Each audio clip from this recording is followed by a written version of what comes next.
Hello, hello. I am Jay Leeming, and this is the Crane Bag Podcast. Welcome. The name of this podcast comes from Irish mythology, in which there is a bag filled with magical tools. But this bag is only filled with these tools when the tide is high. When the tide is low, the bag is empty. So I like the idea of this podcast as a collection of magical tools for you and for me, for us to use in our lives as we journey through this life. And I also like the idea that these tools, stories in this case, are connected to a larger realm, like the sea. They are in harmony with that realm, and they change and alter as stories do. Every time you hear them, it's a different story because you are different. And what ocean are we in sync with today? What ocean is humming through the words of these stories? Well, it's the ocean of the Mahabharata, the great epic mythical history of India. Epic because it's very large, mythical in the sense of containing unseen, non-human powers, gods and goddesses, unseen powers. And historical in the sense that many today believe the events in this story to have actually happened. And what's happening right now is a war. Who wants to go to a war? Well, none of us do. We all want to avoid war, yet nevertheless, conflict and struggle are a part of our lives. If you've ever been in an argument, if you've ever disagreed with someone, well, you know a little of what conflict is. And a war, in this case, is perhaps just a conflict like that lived out on a larger scale. And all of these events are being narrated by Vyasa, the storyteller, who has entered the story numerous times. He's the father of many of the characters, and he is the one telling the story. Let us see what he has to say.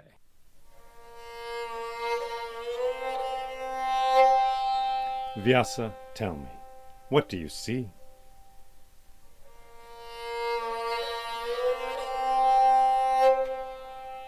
I see a man asleep in a tent at the edge of a battlefield. His name is Jayadratha.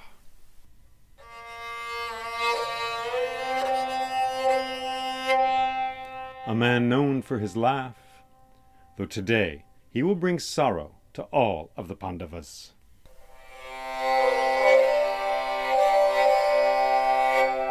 For years ago, when they were in the forest, Jayadratha tried to steal Draupadi away.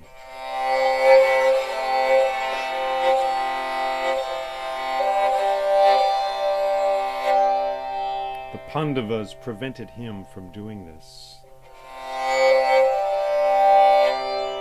And though they did not kill him, Bhima shaved his head.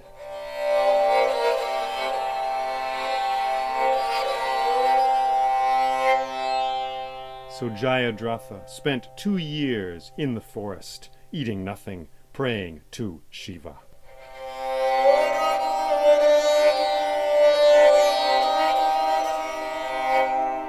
At last, Shiva appeared to him in a circle of fire.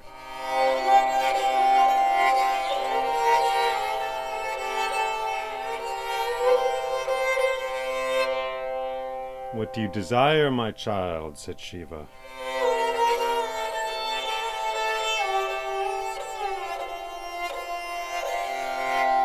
Give me the power to kill all of the Pandavas, said Jayadratha.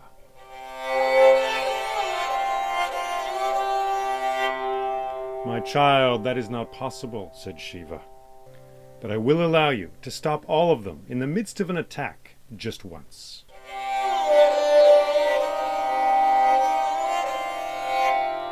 All of them except for Arjuna, for he is under the protection of Krishna.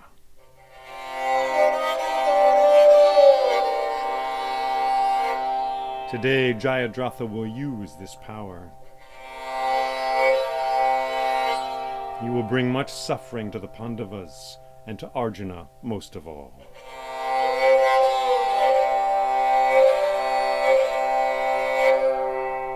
Now he has awoken. Now he has opened his eyes.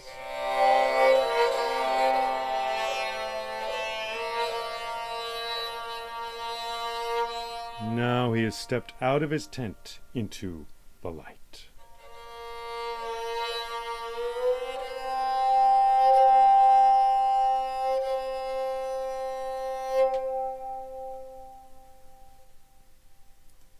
If you had been a bird flying above that battlefield, you would have looked down to see two bristling, glittering oceans rushing forwards, tumbling together. And you would have seen the dust clouds rising up from that battlefield. If you had been iron from a mountain, forged into the point of a spear, you would have felt yourself whistling through that dusty air. If you'd been a horse on that battlefield, you would have heard the roaring of all of the soldiers shouting and yelling. You would have heard the thunderous sound of thousands of hooves on the ground at the same time. And if you had been a soldier on that battlefield, on that day you would have clutched your sword tight and rushed forward, not knowing if you would live or die. The armies clashed on that day once again, and Drona was merciless. It seemed as if all of Bhishma's strategies had been kind, as though he remembered the love he had for the Pandavas in his heart. But Drona was able to ignore whatever love he had, and to act with cruelty, as though that very day he would kill them all on the battlefield. Early in the day, he unleashed 300 elephants, which attacked the armies of the Pandavas from the north. Arjuna was called away to fight them with astras of fire and ice and stone and iron. The remaining Pandavas went advancing toward the forces of the Kurus. But as they went, through the dust, through the roaring of the battlefield, they saw something coming towards them. A great iron shape moving across the battlefield. "What is that?" said Nakula. And they looked, and they saw that Drona had arranged his armies in the dreaded shape of the iron disc. Thousands of warriors holding their shields together, making an immense wheel, an immense chakra that came grinding across the battlefield, destroying everything in its path.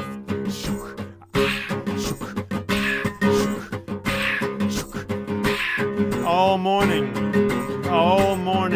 the Pandavas threw their armies against it, but always they were driven back. The disc moved in a rhythm all its own that no one could understand or predict. Randomly, it seemed, a shield would move aside and a spear or an arrow would fly out. So, it seemed against this disc there was no defense.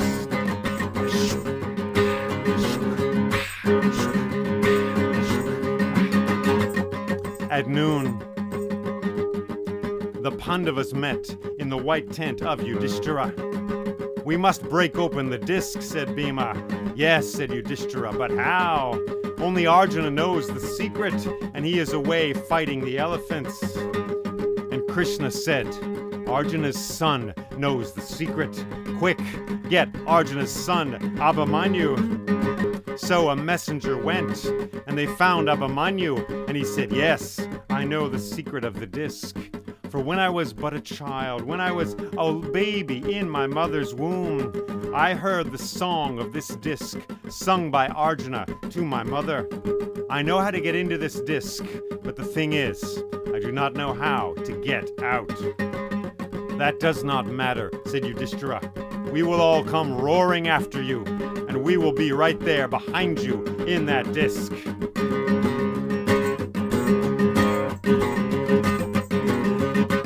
So Abhimanyu went forward into the battlefield, and there was the disc. And Abhimanyu cried out, "Drona, I will break open your disc." And so he went running towards this disc. And just as he did so, one of the shields slid aside, and Abhimanyu killed the soldier there and went running into the disc.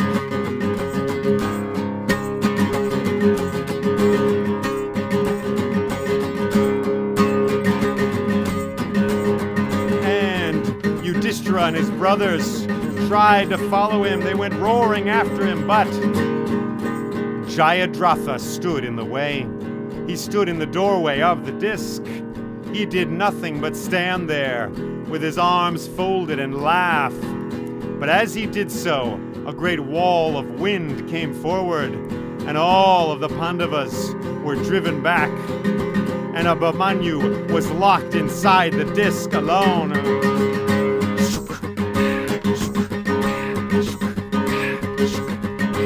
He was surrounded inside that disc, but as soon as he got inside, he cast an astra, a spell, which duplicated himself 1,000 times. Suddenly there were 1,000 Abhimanyus inside that disc. The soldiers inside panicked. They went sprawling, running away, and the power of the disc was broken. But Abhimanyu was surrounded still. Duryodhana, Dushasana, Karna, Drona, Jayadratha, Shakuni, they all came around him with their spears. And Abhimanyu had a sword, but they broke that sword. And he had a bow, but they broke that bow. And Abhimanyu said, 6 against 1. 6 against 1, this is against all the rules of war. And Duryodhana said, I do not care. And Abhimanyu cried out, Father! And as one, all the spears plunged forward into the body of Abhimanyu, and the light left his eyes, and he fell to the ground, and he died. Far away, Arjuna knew nothing of this. At the end of the day, he and Krishna returned to the camp of the Pandavas. And as Arjuna got out of his chariot, he noticed that everyone around him had a face of stone. There was a dark cloud over all of them. What has happened? He said. What new disaster has come? And Yudhishthira said, Arjuna, your son Abhimanyu is dead. He cracked open Drona's iron disc. He saved us all. We tried to go in after him, but Jayadratha stood in our way. And with his magical powers, he beat us all back. And Arjuna gave a great cry. How could you let this happen? He said. How could you let this happen? And then he swore, tomorrow I myself will kill Jayadratha. And if I fail, I swear I will throw myself onto a burning fire and enter the other world. So he swore. And news of his words spread throughout the armies, eventually reaching the tent of Duryodhana himself. He heard this news, and he smiled. Yes, he said. Yes, now Arjuna is ours. Drona, you must simply keep the entire army between Arjuna and Jayadratha for an entire day. And then Arjuna will fail, and he must throw himself onto a burning fire, or live in shame and dishonor, and fight no more. Duryodhana, said Drona, it shall be done.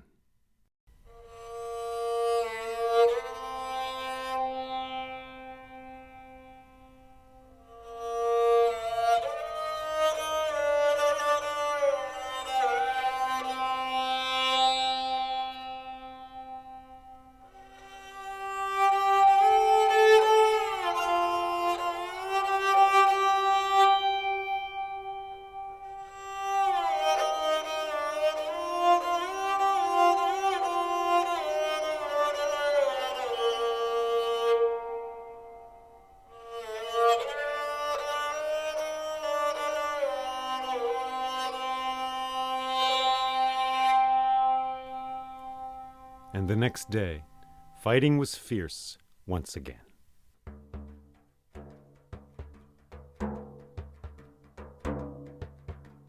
All day the armies fought, and all day Drona made sure to keep his armies between Arjuna and Jayadratha, the laughing man. So time the destroyer moved forward, flowing like a great river, carrying all things on its back. Soon it was afternoon, and the sun began to descend towards the horizon. This is going well, said Duryodhana. Arjuna will fail. Closer and closer to the horizon the sun went, and still, despite all his efforts, Arjuna could come no closer to Jayadratha, for all the armies of Duryodhana were defending him. And then Krishna reached out, and he put his hand over the sun, and darkness descended, and Duryodhana and Dushasana and Shakuni, they laughed and they cheered. Aha! Arjuna is finished now. He has failed. He must throw himself onto a fire or leave this battlefield in disgrace. And they all laughed and cheered, and Jayadratha laughed as well. And hearing this sound, Krishna said, Arjuna, now is the moment. Release your arrow. And hearing the laughter of Jayadratha, Arjuna took aim in the darkness and released his arrow. Shoom!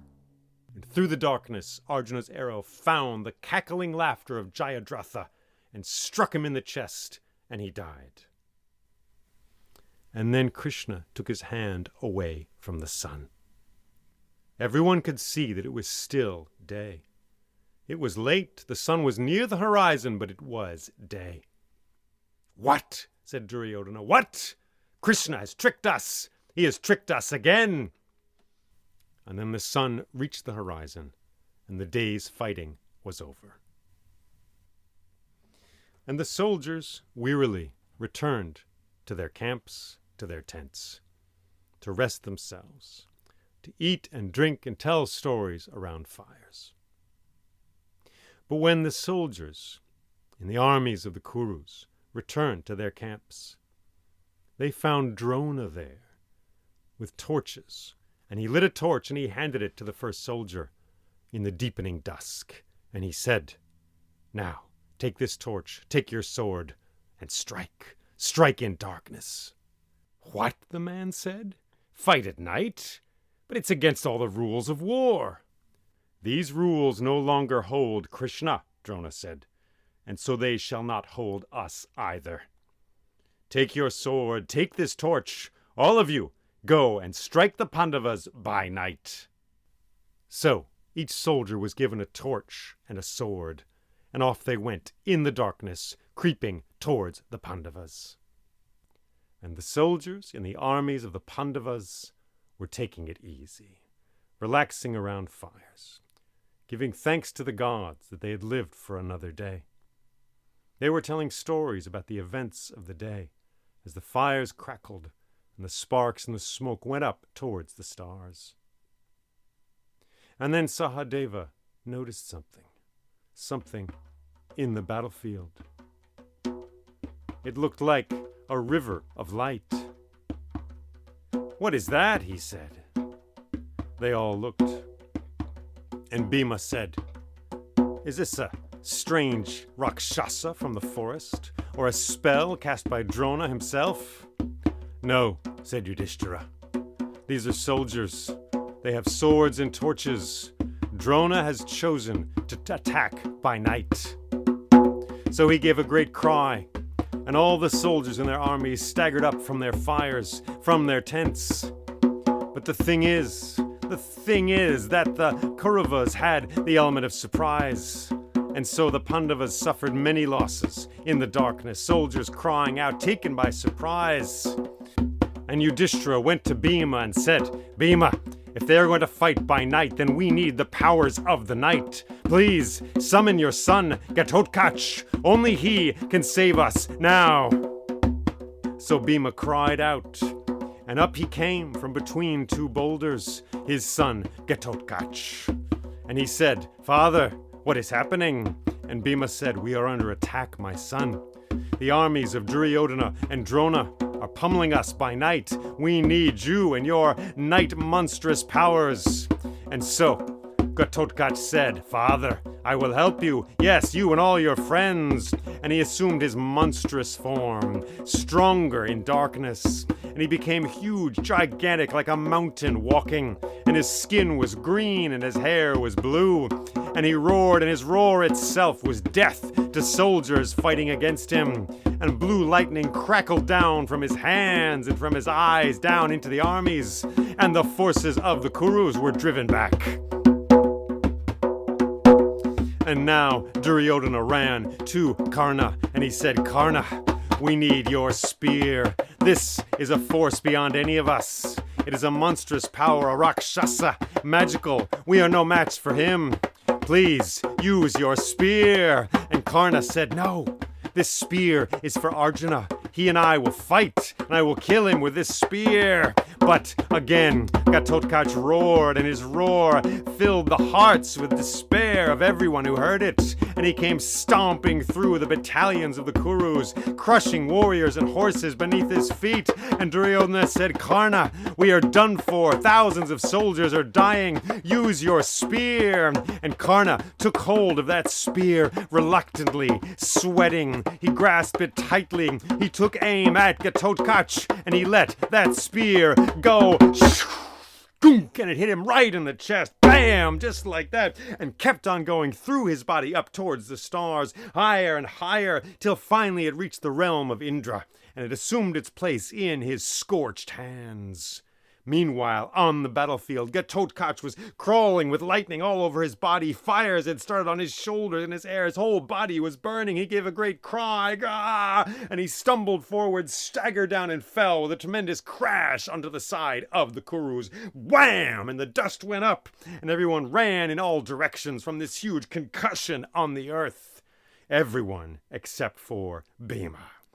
For as the dust began to settle, he turned and he ran towards his son, towards Gatotkač. Gatotkač, Gatotkač, my son! There was a great crater there where he had fallen, a huge crater in the earth. Running, shouting, Bhima went down the sides of this crater till he came to the face of Gatotkač. And he saw that his eyes were closed, there was no life in his body, and his chest was still. Oh, Gatotkač, Gatotkač, my son, he said, my son. And all the stories Gatotkač had been told in the forest by the Pandavas died with him there. And all the magical knowledge he had of the night and of the powers of the Rakshasas died with him there. And all the knowledge of the forest and the spirit world he had died with him there. And in the darkness, the only sound to be heard was that of Bhima crying and crying again.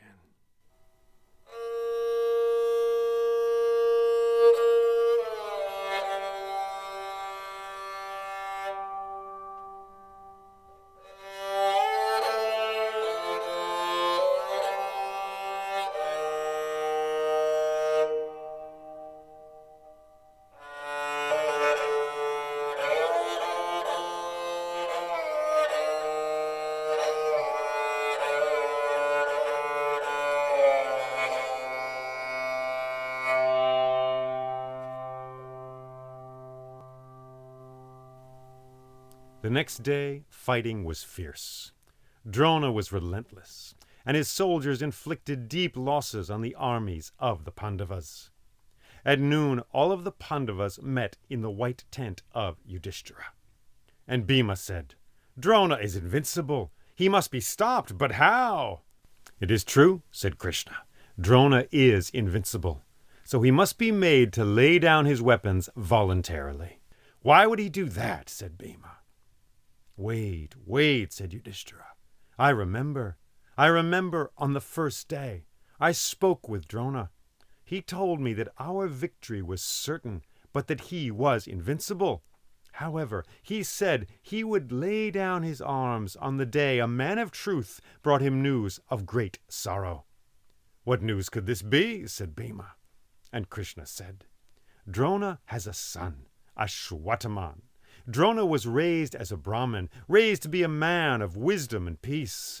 But he chose to be a warrior, to obtain great wealth and power, all so that his son Ashwataman could have milk to drink. He loves his son. If he were to be told that his son had been killed, well, he would give up all hope, and he would lay down his arms. But that would be a lie, said Yudhishthira. Ashwataman is alive and well, and fighting vigorously against us far in the north. Yudhishthira, said Krishna, if it is a lie that will save thousands, if not millions of lives, perhaps it is a good lie. I cannot tell a lie, said Yudhishthira. Hang on, my brother, said Bhima. I will solve all of our problems. And he ran out of the tent carrying his club. And they all heard a great roaring sound and a cry, and then bam, bam, bam, and then some more roaring. And then Bhima came back into the tent, his club covered in blood.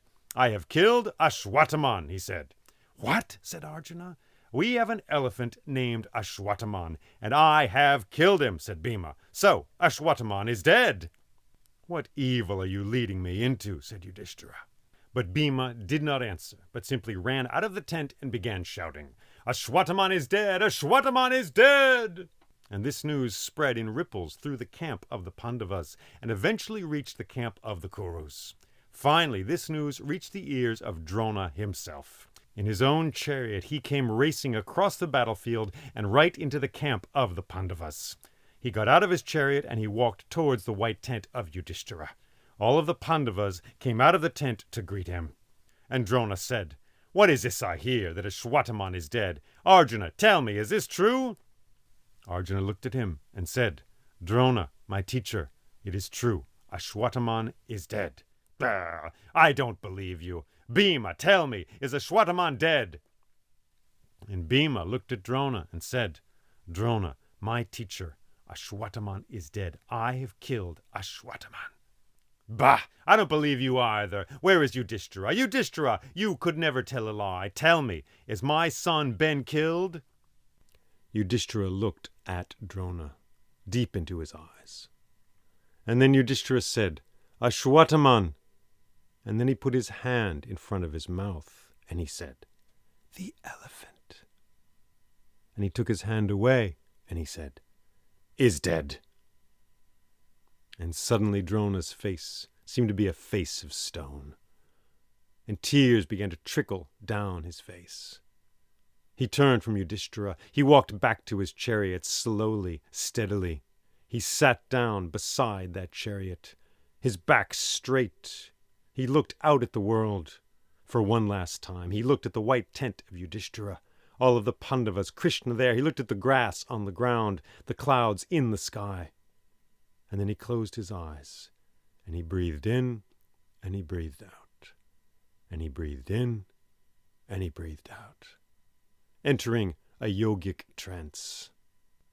He has given up, said Krishna. Look, he has given up everything.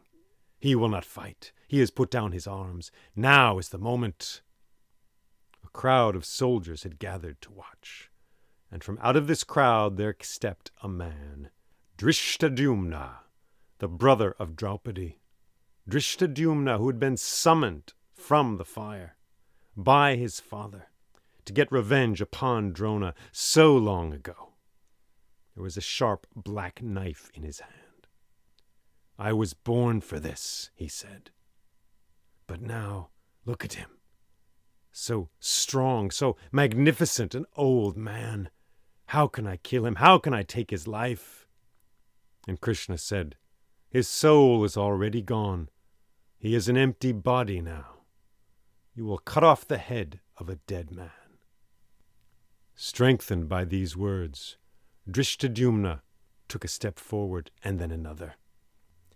And then he walked straight to Drona. He gripped his hair, and with that black knife he cut off his head. Shoo! And his body fell to the ground. Shoo! And everyone gasped. Drona is dead! Drona is dead! And the cry went up and scattered and spread through all of those on the battlefield. And far off, Bhishma, lying on his bed of arrows, looked into the sky and saw a great light rising up into the air from where Drona had been. And he knew Drona was no more. And far off at the other end of the battlefield, the news finally reached Ashwataman himself, Drona's son. What? He said. My father is dead. My father is dead. And on his chariot he raced back to the camp of the Kurus. And there was Duryodhana, and there Dushasana. And he said, Is this true? My father Drona has been killed? It is a black day for us, said Duryodhana. Yes, it is true. Those thieving vermin, said Ashwataman. I will kill them. I will kill them all. And he reached down and picked up a blade of grass. and he breathed into this blade of grass the Narayana Astra, an astra taught to him by his father Drona. And a moment later he released that astra into the air. Shoo! Silence for a moment, and then the sky darkened, and a great crack of thunder went rumbling across the land towards the distant mountains. In the camp of the Pandavas, everyone looked up. The sky was turning the colors of fire. "What is it?" said Yudhishthira. "What is happening?" "It is the Narayana Astra," said Krishna. "It will destroy all of us." And a moment later, in front of every soldier, about 30 feet away, there appeared a ghost arrow, an arrow moving relentlessly closer towards his heart. And whichever way you turned, always that arrow was there. "You must not resist," said Krishna. "To resist is to be destroyed. Throw down your weapons. Throw down all of your weapons." So soldiers began throwing down their swords, spears, bows, and arrows. And as they did so, the arrow moving towards them disappeared. "Throw down everything," Krishna said. And this layer of flame descended out of the sky, closer and closer. Now everyone was hugging the dirt, breathing in sips, the air burning around them. Only Bhima still resisted with his club. "I can fight it," he cried. "I can fight it," he cried, lunging towards the sky. But Arjuna tackled him, and finally Bhima dropped his club, and the wave of flame passed over them and was gone. "It's over," said Krishna. "The danger has passed." And far off, a sweet wind began to blow, and it wafted all the smoke away from the battlefield. And joyously, the sweating soldiers stood up and breathed in the clear air. And then far off, a bird began to sing.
As a person acts, so they become in life. Those who do good become good. Those who do harm become bad. Good deeds make one pure.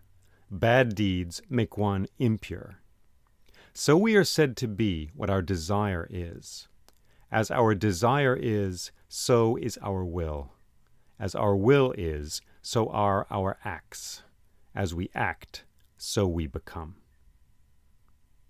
That's from the Brihadaranyaka Upanishad, Book 4, Section 4, Verse 5, translated by Ekanath Iswaran.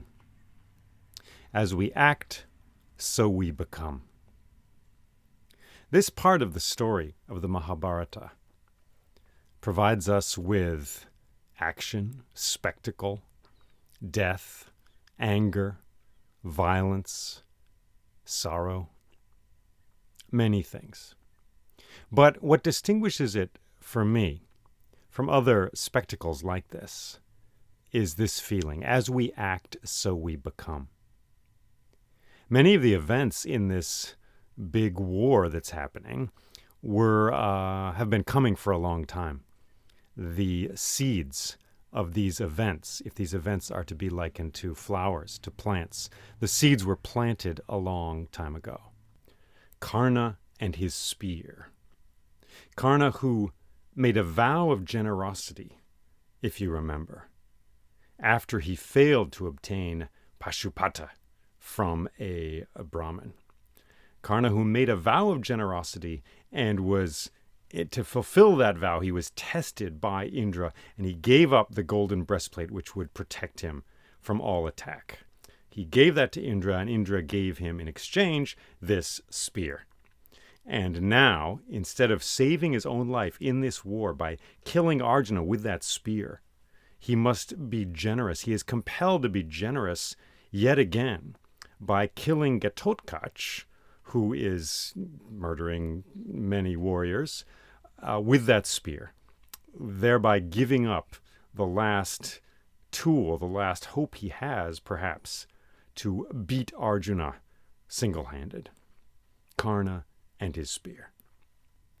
Things happen randomly, suddenly, surprisingly in this story, but they also have been laid down a long time before, and I think that's some of the belief system of the culture of India coming through. Not like I'm super qualified to judge, I suppose, not being Hindu, not being from India. But it seems to me these aren't just plot devices. I mean, they are that, but they illustrate character, the characters in the story, and they come about because of things they've been a long time in coming. In the Odyssey or the Iliad, you get moments like that, but the fate isn't as intrinsic, it seems to me, in that story. In that story, the will of the gods is a big deal. The gods decide, and we grieve or rejoice depending on what they decide. Here in this story, the Mahabharata, individual action is much more important, it seems to me. The characters in this story get to choose what to do, and their choices determine who they become and what their eventual fate is, which is the blessing and the curse, which is the beautiful thing, the joyful thing, and the scary thing about every day we spend on this earth. Because every day we make decisions to get in the car or to not get in the car, to eat this, to eat that, to speak rudely or to speak kindly to someone, to be generous, to be stingy. Every day we make these decisions. The battlefield we're talking about in this story is a real battlefield. You can go there in India. Kurukshetra, it's called. But as Krishna says in another part of this epic, there is a battlefield we all must go to, where we do not fight with weapons, and where we have no one to help us, and where we must fight alone. So this story is a struggle between the Pandavas and the Kurus. It's also a struggle between Dharma and Adharma, so those forces opposed to the harmony of the world. So it's good and evil in the classic sense, but of course, in a wonderful way, this story muddies the water and asks us to question those very categories, even as it lays them down. Yudhishthira lies in this part of the story. What an amazing moment. The man of truth lies. Well, does he lie? He protects himself, right? Ashwataman, the elephant, has been killed. Why does he say that? It's not to inform Drona, because to do that would be to ruin everything. He says it privately to himself. It's sort of a selfish gesture on his part, is it not? He's got to make this thing work. He's got to lie, but he covers his mouth and says the elephant just to preserve his own dharma, his own sense of justice and honor. And has that been preserved? Well, it's up to us to judge, I suppose. What he said was technically true, but had the effect of a lie, and had the effect on Drona of a lie, and led to Drona's death.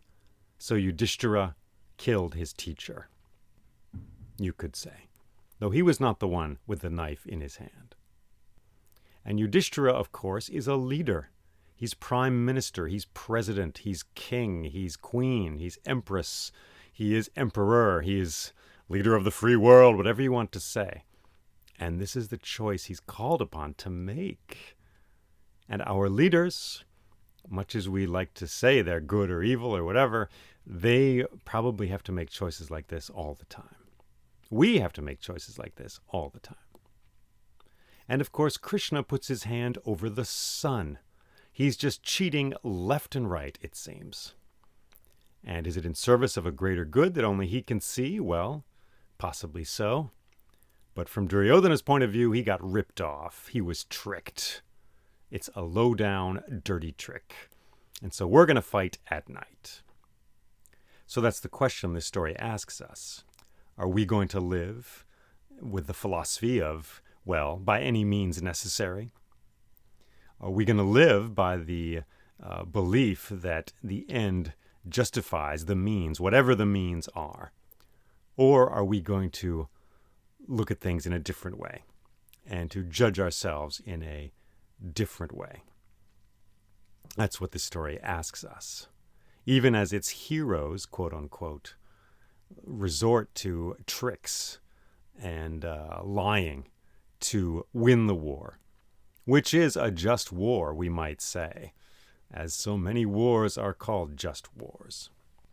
They have been wrong, there's no doubt about it, but does the evil done to them warrant what they do in return? This part of the story is pretty brutal, and parts of me just sort of recoil. I'm like, oh man. Plus it's a lot of anger and violence to sustain in a story like this. But there's wonderful moments as well. That spear that Karna hurls at Ghatotkach, and it goes through his body and up into the stars, returning to Indra. Wow. The strong man Bhima, weeping in the crater of earth where his son Ghatotkach, this gigantic, monstrous son he has died. The strong man weeps. And this wheel of iron, this chakra, the iron disc of Drona, coming across the battlefield. You might think I'm making stuff up, that I'm adding stuff, that these are all the Hollywood blockbusters I've seen that are inspiring me to embellish this story in this way. But I'm telling you that I have done nothing to embellish this story. I've cut things out to get it fitted onto this recording. And these images are from the story, which the Mahabharata was written down roughly between 500 BCE and 500 CE. So at minimum, it's about 1,500 years old, over 1,000 years. And some of its images are far older than that, no doubt. So this wildness of imagination is real and intrinsic to the story. Abhimanyu entering the iron disc and then duplicating himself 1,000 times. Fantastic, fantastic. So though this part of the story is laced with sorrow and with anger and with grief, I find almost a joyous quality in it, in its wildness of its imagery, and the rowdiness of its imagery. Whoa, let's imagine this. Have they thought of this? No, let's imagine this. There's fire coming out of the sky, a weapon which you can only resist by not resisting. That's great. I mean, it sounds like a modern invention, but again, it is the Narayana Astra from this story we are talking about. It's only dangerous to you if you resist it, if you put up a fight. And Bhima, right to the end, is going to put up a fight until Arjuna tackles him. How many forces in our lives are like that? They gain power by our own aggressive attitude towards them. And if we can surrender that aggressive attitude, perhaps it will be not such a big deal. Now, as soon as I say that, there's parts of me that think about, antagonistic elements of the natural world, for example, viruses. You get sick, you get to that point where you're like, give me the whatever, give me the antibiotics, give me the drugs, drop the bomb, kill this thing, I gotta live, And there's the voice of like, well, let's just understand the virus. Let's just cease to resist the virus. What's the answer? Well, I don't have an answer, Sometimes resistance is called for, sometimes you must surrender.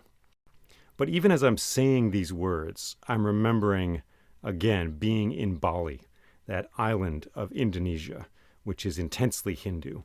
And I've told this story before on the podcast, but I remember meeting a doctor who told me that he works very hard to save the patients that he is entrusted with, but if he fails and they die, he knows it is the will of God.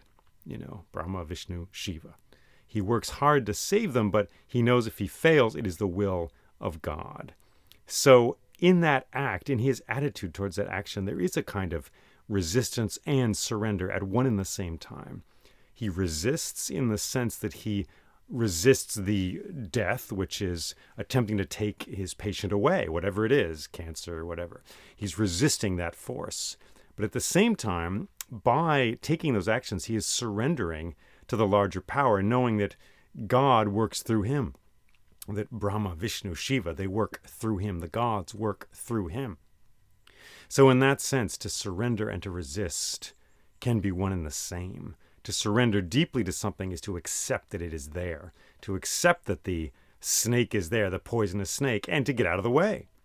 There's also that Sufi story where the mad elephant is coming down the road, and there's a fellow who's told himself and everybody else that he's going to just believe in the power of God and just walk around and not fear anything. And somebody runs up to him and is like, oh, there's this crazy elephant coming, get out of the way, because everybody in the town is like running from this elephant. And he's like, no, I'm just going to walk and God is on my side. Everything's cool. I'm going to surrender to this moment. And then, of course, the elephant tramples him. He ends up dead in heaven. And God's there, and God's like, why didn't you get out of the way when this elephant came? And he's like, well, I was surrendering to you, to your power. And God was like, well, yes, I was the crazy elephant, but I was also the guy telling you to get out of the elephant's way. So, in that sense, perhaps to surrender to something is to accept that it is there, and then to act, knowing in the end that you are lived in by larger powers, knowing that your actions are in line with a larger pattern, perhaps. But in any case, in this story, we have this weapon which gains in power the more you resist it. And I am tossing it out there that potentially there are moments in our own lives which are like that, where our own resistance increases the difficulty of the situation, increases the danger to us of the situation. Here are a few words for you from the introduction to the Bhagavad Gita, as translated by Ekanath Easwaran. This is from his introduction. And anyway, I just thought I'd read them to you. Many years ago, when I was still a graduate student, I traveled by train from central India to Simla, then the summer seat of the British government in India. We had not been long out of Delhi when suddenly a chattering of voices disturbed my reverie. I asked the man next to me if something had happened. Kurukshetra, he replied. The next stop is Kurukshetra. And then he says a little bit later, everyone in our car got down from the train to wander for a few minutes on the now peaceful field. Thousands of years ago, this was Armageddon. The air rang with the conch horns and shouts of battle for 18 days. Great phalanxes, shaped like eagles and fish in the crescent moon, surged back and forth in search of victory, until in the end almost every warrior in the land lay slain. Imagine, my companion said to me in awe, Bhishma and Drona commanded their armies here. Arjuna rode here, with Sri Krishna himself as his charioteer. Where you're standing now, who knows? Arjuna might have sat, his bow and arrows on the ground, while Krishna gave him the words of the Bhagavad Gita. The thought was thrilling. I felt the way Schliemann must have when he finally reached that desolate bluff of western Turkey and knew he was standing, quote, on the ringing plains of windy Troy, walking the same ground as Achilles, Odysseus, Hector, and Helen. Yet at the same time, I felt I knew the setting of the Gita much more intimately than I could ever know this peaceful field. The battlefield is a perfect backdrop, but the Gita's subject is the war within, the struggle for self-mastery that every human being must wage if he or she is to emerge from life victorious.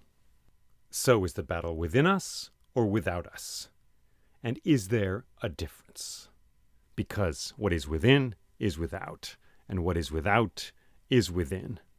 And in fact, they are the same battle, whether it is inside you or out in the world, with the streets and the cars and the people, and the real wars with real bullets. Thank you for listening to this podcast.